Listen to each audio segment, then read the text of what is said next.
사실 몸값만 낮춘다면은 할 수 있는 일은 제법 많았습니다. 그리고 이번에 제가 들어간 곳은 스튜디오였습니다.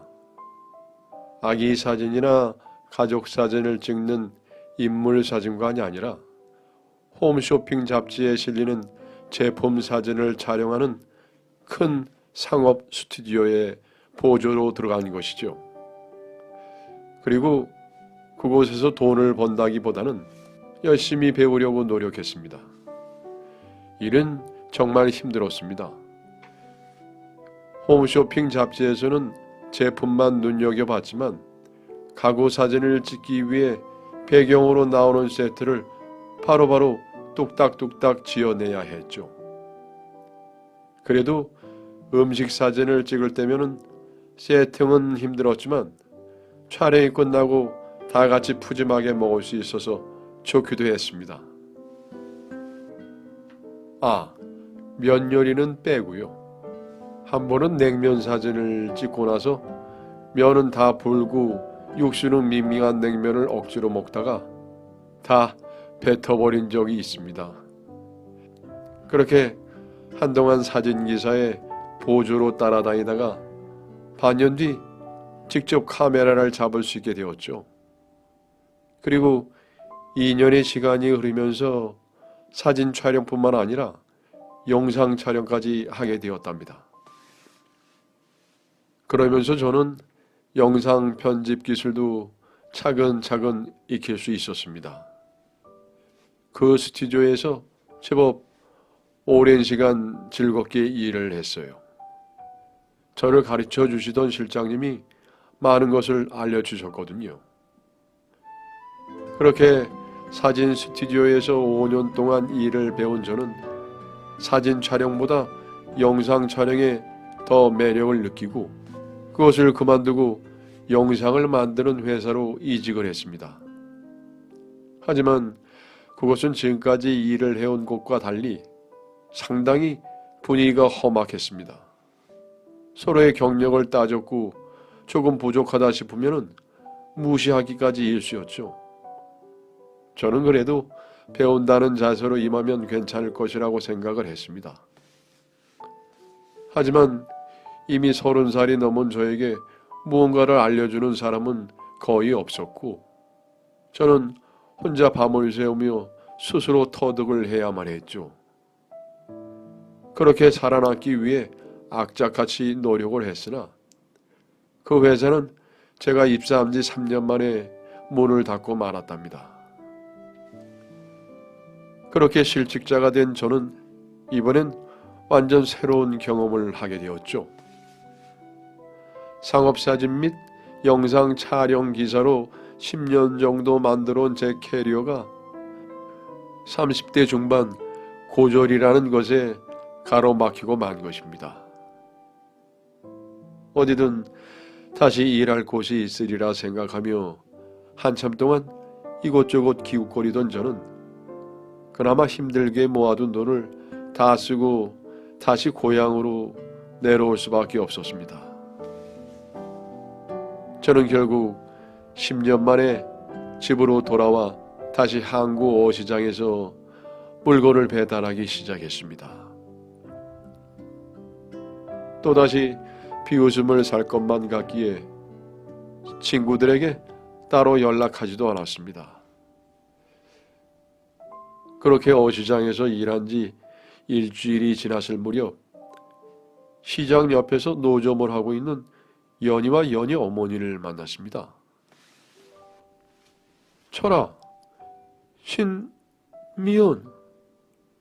씁쓸한 표정으로 봉식이의 안부를 물으니 연희의 표정이 이상하게 바뀌더군요. 몰랐구나. 나 이혼했어. 봉식이는 이미 재혼도 했고. 전혀 몰랐어. 미안해. 미안하긴 네가 뭐가 미안해. 자신의 이혼 소식을 전하는 연희의 표정이 왠지 모르게 밝아 보였습니다.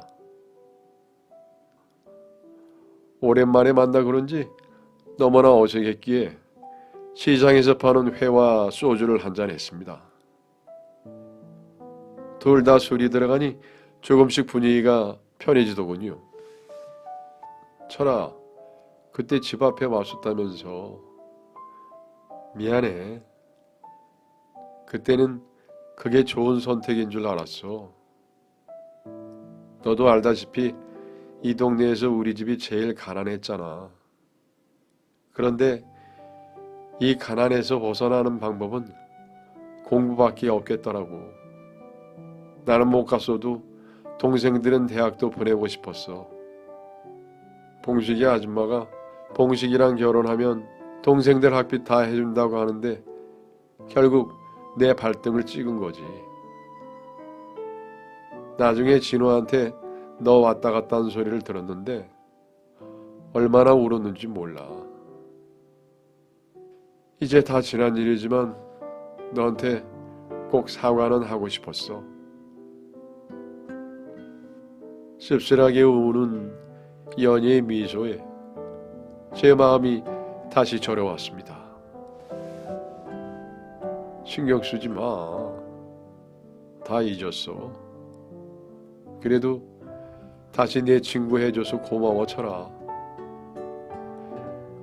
그런데 이혼은 왜 한 거야? 그냥 다 안 좋았어. 사랑해서 한 결혼이 아니다 보니까 같이 살기가 힘들더라고. 에휴, 됐어. 또 뒷말하고 다닌다고 난리 날라. 연희가 말을 아끼는 것을 보니 봉식이한테 당할 만큼 당한 모양이었습니다. 그래도 연희의 표정은 꽤나 밝아 보였기에 그나마 위안이 되었죠. 여전히 이 동네에서 부자라 살고 있는 봉식이와는 달리 연희는 이혼하면서 제대로 받은 게 없는지 지금은 시장 옆에서 노점을 하고 있다고 했습니다. 그래도 나름 단골도 있다며 조만간 돈 모아서 가게를 낼 것이라고 했죠. 사실 연희 어머니가 생선이나 해산물 보는 눈이 아주 좋으세요. 그건 동네 사람들이 다 아는 사실이었죠. 연희야, 우리 같이 사업할까? 사업? 너랑?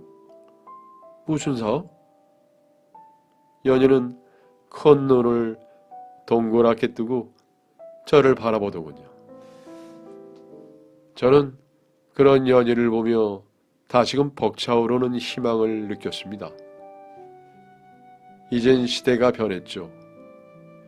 저는 지금까지 10년 동안 사회에서 배운 지식들을 바탕으로 쇼핑몰에서 익힌 기술들을 꺼내어 온라인 쇼핑몰을 열고 상업사진 스튜디오에서 오랫동안 배운 대로 정갈하고 맛깔나게 사진을 찍어서 연인의 생선가게 온라인 판매를 시작했습니다. 처음에는 반응이 거의 없었지만 연희와 제가 머리를 싸매고 고민한 끝에 온라인 판매를 시작한 지 1년 정도의 시간이 지나면서부터는 물건이 좋다는 후기가 쌓이면서 상품 주문의 가속도가 붙었고 연희와 저는 적지 않은 돈을 벌게 되었죠. 그리고 연희는 소원대로 시장의 좋은 자리로 가게를 열게 되었습니다. 그 덕에 온라인 마켓도 더욱 활성화가 되었었죠. 이후 많은 분들이 함께 판매를 할 수 있도록 도와달라고 요청을 하시더군요.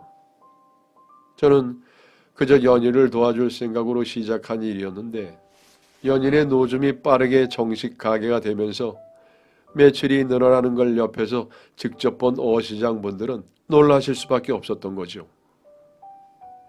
착한 연인은 함께 잘 살아야 한다며 함께 온라인 판매를 할 수 있도록 해드렸죠.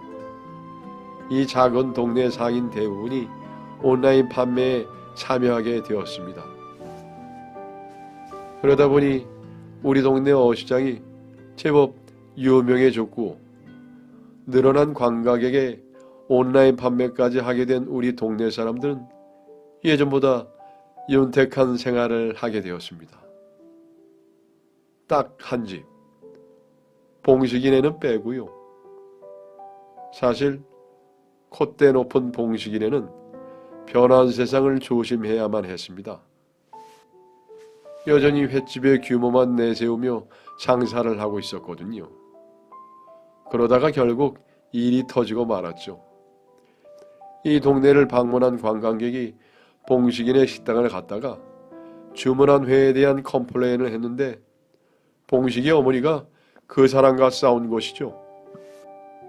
그 일을 겪은 관광객은 사진과 함께 상세한 내용으로 자신의 개인 블로그에 올렸고 이 동네 횟집을 검색하면 그 포스팅이 꼭 뜨면서 손님이 점점 떨어지게 된 것입니다.